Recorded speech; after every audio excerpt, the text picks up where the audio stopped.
Hello my fair citizens, Strider here with another countdown. This time it's going to be to Innistrad Crimson Vow. Now this top 10 list is just going to be a top 10 based on cards I'm excited to brew around and how janky that we can get them.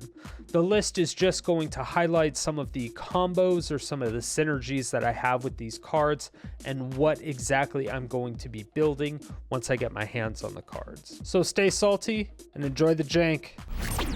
Dollhouse of Horrors is a 5-mana artifact, so it's pretty expensive.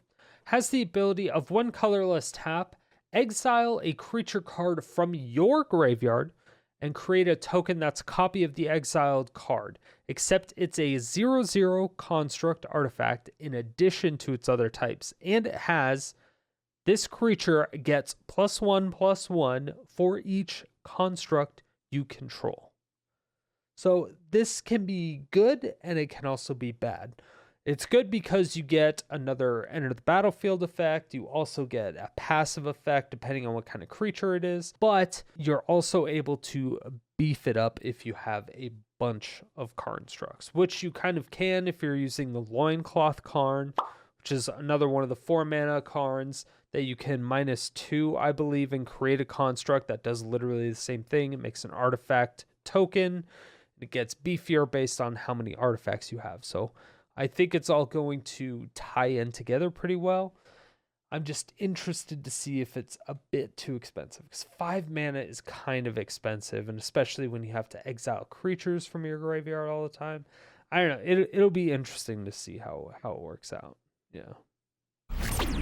Coming in at number 9, we do have Cultivator Collosus. Really interesting card. It's a 7-mana star with trample. Its power and toughness are each equal to the number of lands you control. So that's it can be good, but it can be bad because it's 7 mana, so it's really expensive. But the fact that it has trample obviously makes it amazing, or makes it usable on some level, right? Whenever it enters the battlefield, you may put a land card from your hand onto the battlefield tapped. Now, this is deceptively bad because normally you'd be like, oh, awesome. But once you're at 7 land on the battlefield already, the chances of you having an extra land in your hand are slim to none. But it does say, if you do, draw a card and repeat the process. So it's possible that you intentionally keep a land in your hand in order to play it down and draw another card. That is also something that you can do. And yeah, it does kind of suck that it only happens when it enters the battlefield. If it did it when it entered the battlefield and when it attacked, I think it would be a little bit more viable, maybe. It seems a bit too weak, but I do like the card. I find it to be funny. I don't know exactly what I'm going to do with it yet, but it seems interesting. I'm pretty sure we can make a giant meme out of this. We could probably do something like Nyla's Intervention and then this. However, staying alive that long is going to be like impossible, but we'll figure something out. Other than that, I mean, it's a plant beast, which is also kind of weird. I don't think there's really any extra synergy that we can do with that makes it even more janky, but either way, it's just a giant creature. Who doesn't like giant creatures, right? At number 8, we have Demonic Bargain. This is a 3-mana sorcery. You get to exile the top 13 cards of your own library, then search your library for a card, put that card into your hand, and then shuffle. It seems really bad because it is. However, there are a few things we can do to take advantage of this. So what we're going to do is we're going to find a card called Crackling Drake. I know, it's weird. This is a star 4 flyer. Crackling Drake's power is equal to the number of instances and sorcery cards you own in exile and in your graveyard. And then, of course, when it enters the battlefield, you draw a card. But, once again, it's whatever's in exile as well. So you can make your Crackling Drake massive if you're just throwing 13 cards in your exile at a time. Just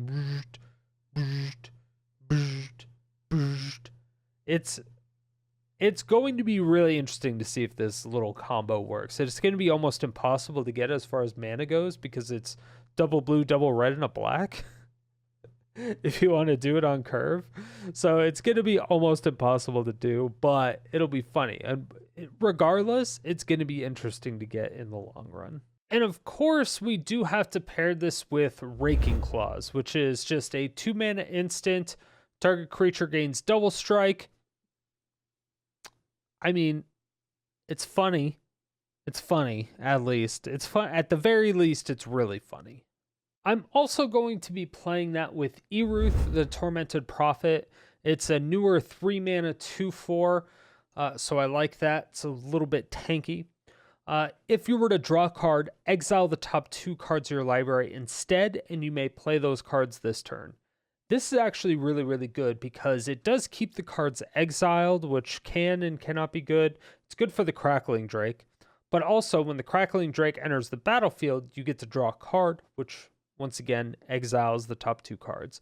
So it's another way to feed your Drake as quickly as possible to get the Raking Claws. You get to dig down 2 cards every single turn at that point. So I think it's a really, really interesting card, especially to throw into that janky combo, or that already janky combo. This might make it a little bit more smooth and consistent, if that's even doable. Without further ado, it is Faithbound Judge. This is a 3-mana 4/4 Defender Flying Vigilance. It's really, really good, right? At the beginning of your upkeep, if Faithbound Judge has 2 or fewer judgment counters on it, put a judgment counter on it. So you have to keep it alive for essentially 2 turns in order to get 3 judgment counters on it. So as long as Faithbound Judge has 3 or more judgment counters on it, it can attack as though it didn't have Defender. This is kind of cool. Just being able to attack with 4/4 Flying Vigilance is really, really nice. This also has the Disturb 5 mechanic, and this is the side of the card that we actually care about. It is an Aura Curse where you enchant a player, so you'll enchant the opponent as always. At the beginning of your upkeep, you put a judgment counter on Sinster's Judgment. Then, if there are 3 or more judgment counters on it, enchanted player loses the game. So you just have to take 3 turns, or you just wait 3 turns. You kind of throw in a couple Teferi's protections or something. I don't know. This is just a white card. So being able to do some type of mono white control is not out of the realm of possibility. I'm really excited about this card. I just don't know how the Disturb mechanic works exactly. Or I just don't know. Because if you have to cast it from the graveyard for the Disturb cost, I think it's a bit too expensive because there's so much graveyard hate in this set. And at number 6, we have Dying to Serve. This is a very interesting card. It's a 3-mana enchantment just in black, but whenever you discard a card, you create a tapped 2/2 black zombie creature token. This ability triggers only once each turn. Now, this is going to be very, very good. It can be used in a cycle deck if you really care all that much, but we're not going to do that. We're going to use it in more of like a Mardu Reanimate type deck. We're going to use things like Unexpected Windfall, Thrill of Possibility, essentially anything that's instant speed, discard a card, draw 2 cards, or draw 2 cards, discard a card, anything like that. We're going to run that. We can do it on their turn to create a zombie. They do come into play tapped, so we can't use it as a combat trick, unfortunately, but they would essentially have haste at that point. But this works out, once again, really, really well for a Mardu Reanimation type of deck because we do need to get a bunch of stuff in the graveyard anyway. This just kind of helps us survive. And it's really, really cheap, so getting it into the battlefield is not really a problem. All right, here's where things kind of start to get a little bit spicy. Number 5, we have Splendid Reclamation. I know. Interesting card, right? Interesting. This is a 4-mana sorcery. Return all land cards from your graveyard to the battlefield tapped. Now, this can be used in various ways. You can use this with Scapeshift, which, you know, you sacrifice a bunch of lands, search your library, put a bunch of lands into play tapped, and then the next turn you can Splendid, Reclamation, bring all those lands back onto the battlefield. That's the thing. You can use a lot of self-mill, so if you're milling yourself a whole bunch, you can do Splendid Reclamation, and it will actually put all the lands you milled onto the battlefield. That would be really nice.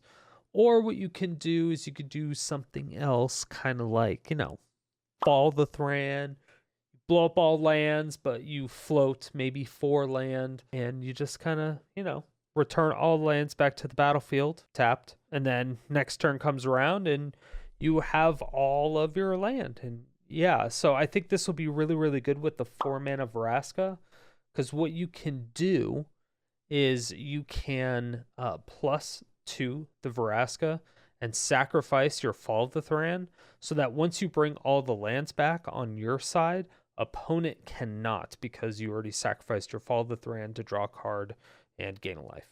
So it's just things that kind of go off in the top of my head that you got to write down. And this card has a few different applications, so I'm interested to try every single one to see what one works best, if any of them. And coming in at number 4 is Stensisa Uprising. Surprise, surprise, right? It's a 4-mana red enchantment. Red, I think, is getting a lot of really interesting buffs this set, actually, now that I think about it. The more I think about it, red is going to get pretty good. Interesting. So this is a 4-mana enchantment. At the beginning of your end step, create a 1/1 red human creature token. Then, if you control exactly 13 permanents, you may sacrifice this. When you do, it deals 7 damage to any target. So, all we got to do is have this out and Fiery Emancipation, right? So Fiery Emancipation, you're essentially tripling the damage that you deal. So if we have 13 permanents out, we can sacrifice this, deal 7 damage, but you're going to triple that, so you're going to deal 21 damage and hopefully kill the opponent. That would be the ideal situation. Now, would that happen? Maybe. It would be funny, but I don't know. Maybe it'd be interesting. Getting exactly 13 permanents seems like it's gonna be difficult. Without a sacrifice outlet, I think that's a little bit too difficult, but it could happen. I also want to run this with a counterpart, a little thing called Outlaw Merriment. So Outlaw's Merriment is very similar. You get to create a token at the beginning of your upkeep every single turn. So you're just going to pressure them every single turn with a bunch of different tokens. And hopefully you'll also get up to that 13 permanents a lot quicker. That would be the ideal scenario, but I don't know how that would work yet. I'll try it. I am very interested to seeing if it'll work well. And coming in at number 3, we actually have 2 cards.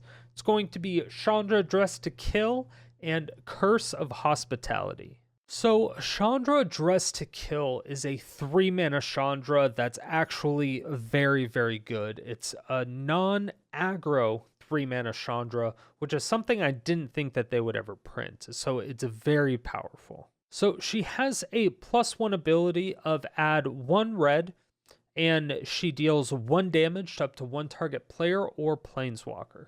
So it's a nice little ping, but also a little bit of ramp, which is really, really nice because you can just automatically get into a 5-mana spell. So turn 1 and 2, you can do some instances or whatever. Turn 3, play Chandra, and then turn 4, you can play a 5-drop just as some built-in ramp. So I think it's going to be really, really nice. And then obviously the ping is pretty good too, just to keep loyalty off of some planeswalkers. But she has a second +1 that says exile the top card of your library. If it's red, you may cast it this turn. This is ridiculous. It does suck because it specifies cast. So if it's a land, you can't actually play the card. So that does suck. However, it's still card advantage or card draw, whatever you want to call it. It's good stuff, and it's a +1 ability. Really nice. Her -7 ability is exile the top 5 cards of your library. You may cast red spells from among them this turn. You get an emblem with whenever you cast a red spell, this emblem deals X damage to any target where X is the amount of mana spent to cast this spell. This is awesome. It's a sweet emblem. However, it's a -7. She has 3 loyalty, so the odds of you actually getting this emblem, slim to none. Keeping her alive for 4 turns is going to be extremely difficult. There's just no way. But if you can, good job. Good job. In the other part of this little combo, I guess you would say, is going to be Curse of Hospitality. Now, this is a 3-mana aura curse, which is cool. You get to enchant a player, so you're going to enchant the opponent. Creatures attacking enchanted player have trample. So if we attack the opponent, all our creatures have trample. Whenever a creature deals combat damage to the opponent, that player, so us, exiles the top card of their library. Until end of turn, that creature's controller, us, may play that card, and they may spend manas or mana of any color to cast that spell. This is nice because, once again, it's some pretty interesting card advantage. This just seems like it would be fun to play with, especially with the Chandra, because they do kind of similar things. Granted, with Curse of Hospitality, it says you may play that card. So if it's a land, you can actually put it into the battlefield. Unlike with Chandra, you can only cast it. So once again, there's a wording difference. You have to keep that in mind. So the 5-mana spell that I really, really want to ramp into is going to be Double Vision. Now, Double Vision is sweet because you just get to start copying spells. And obviously, copying spells is better than not copying spells. So yeah, that's why we want to do it. It's 5 mana. It hits the curve perfectly. And after that, you just get to copy spells forever. Obviously, with Chandra's -7, if we can get that emblem off, then we're copying spells and we're doing a ton of damage to them just based on everything that the emblem does. And coming in at number 2, a card that was going to get number 1. Honestly, this is the one that I think is the most janky, but the one I'm probably most excited to play. And that is going to be Hallowed Haunting. Now, Hallowed Haunting is a 4-mana enchantment. As long as you control 7 or more enchantments, creatures you control have flying and vigilance. This is really, really cool because it's a nice built-in finisher for the enchantment package. So we can go Selesnya enchantments. There's a huge slew of cards that we can get with that. That's very, very good for like ramp, card draw, a lot of stuff. But there's another set of text that says whenever you cast an enchantment spell, just cast. So it doesn't have to resolve, it's just cast. Create a white spirit cleric creature token with this creature's power and toughness are each equal to the number of spirits you control. Now, if we have something like Mirari's Wake Out, where our lands are tapping for double of what they normally should, it is ridiculous. It gets to the point where we're tapping our lands for so much mana, we're going to be able to put down like 5 enchantments in a turn. These spirits are going to get so beefy and we're going to have so many of them, it's going to get out of control. And I think it's going to be a very, very good card. It's just a built-in protection, built-in blockers. It's 4 mana, so it's kind of expensive, but I think it's going to be pretty good. Now, before we get to number 1, we are going to go over a couple honorable mentions. Ones that didn't quite make it to the list, but I am really excited to play with them anyway. So the first honorable mention I want to go over is Old Rutstein. Very interesting. It's a 3-mana 1/4 legendary. What's exciting about it, you ask? Let me tell you. So when Old Rutstein enters the battlefield or at the beginning of your upkeep, mill a card. If a land card is milled this way, you create a treasure token. Pretty nice. If a creature is milled this way, create a 1/1 green insect creature token. Pretty nice. If a non-creature, non-land card is milled this way, create a blood token. Also pretty nice. This is just so much value built into one card. The main reason that we want to run this is first of all, it's 3 mana, so it's really cheap, and it has a fat ass. It's a 1/4, so it's really, really good, okay?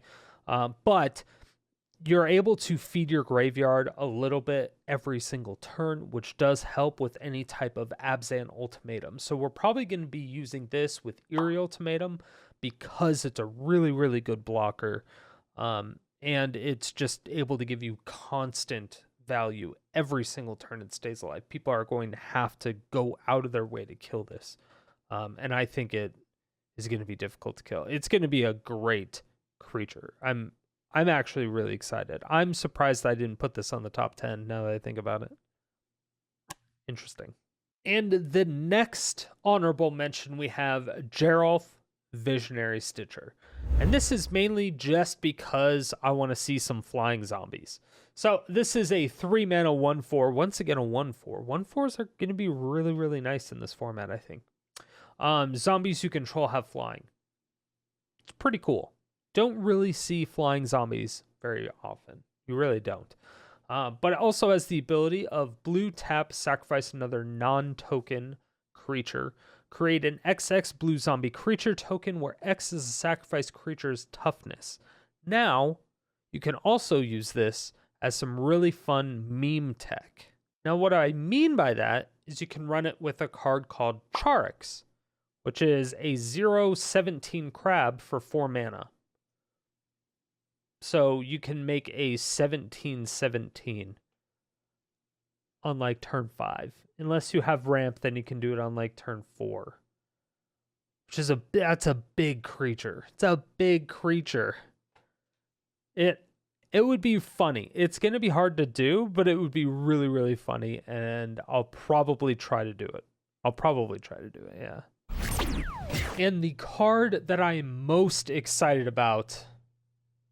Now, nobody is going to actually expect this, unless, of course, you checked the timestamp timeline thing. But no one else is actually going to expect this, because it is Manaform Hellkite. So the reason I'm so excited about this Hellkite is because it is probably the best land destruction finisher that Historic has seen in quite some time. The last one that we had was Waking the Trolls, which was a good card. However, it being restricted to green and red just made it very bad.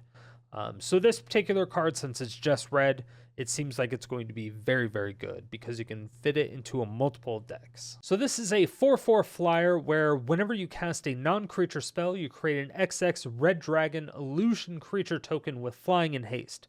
This is really nice because it has evasion and it has haste. It's just really, really good, right? Where X is the amount of mana spent to cast this spell. And then you exile the token at the beginning of the next end step, which is perfectly fine. Because obviously with flying and haste, you're going to apply a lot of pressure. Granted, it's not enough pressure to probably punch through elves. So that's still going to be a problem, which is why this card is so important, right? This card is very, very important because we can run white with this. So we can run board wipes. And then while we are destroying lands right after that, we're creating big creatures. So we're creating 4/4s with flying and haste every time we cast Rubble Reading. It is going to be nuts. I think this card is going to be fantastic. And I am so excited to brew around it. Thank you all so much for watching. If you made it to this point, it means you either really enjoyed the video or you fell asleep and I'm waking you up now. Either way, thank you for all the support. I really do appreciate it. If you want to see more videos like this, hit that subscribe button, hit the bell notification, come out with videos 7 days a week.